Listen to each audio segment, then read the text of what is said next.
Welcome to কল্পনা রান্নাঘর। আমার আজকের রেসিপি অনুষ্ঠান বাড়ির মতো দারুণ টেস্টি চানা মশলার রেসিপি। তার জন্য প্রথমে এই চানাটাকে 3-4 ঘন্টা জলে ভিজিয়ে রেখেছি। এরপর প্রেসার কুকারের মধ্যে চানাগুলো দিয়ে দিলাম, একটা গোটা আলু, পরিমাণ মতো নুন আর জল, ঢাকা বন্ধ করে 4টে সিটি দিয়ে ভালো করে সেদ্ধ করে নিয়েছি। এরপর কড়াই গরম করে পরিমাণ মতো তেল দিয়ে জিরে ফোড়ন দিয়ে পেঁয়াজ কুচি দিয়ে দিলাম। পেঁয়াজ একটু ভেজে টমেটো কুচি দিয়ে সামান্য লবণ দিয়ে দিলাম। এরপর আদা রসুন কাঁচা লঙ্কা পেস্ট দিয়ে মশলা কষিয়ে নিলাম। এরপর একে একে জিরে গুঁড়ো, ধনে গুঁড়ো, হলুদ গুঁড়ো, কাশ্মীরি লাল লঙ্কার গুঁড়ো, সামান্য জল দিয়ে মশলা আবারও কষিয়ে নিলাম।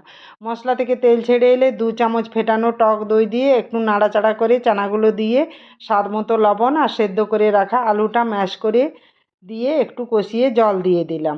ঝোল 5 থেকে 7 মিনিট ফুটিয়ে নেব।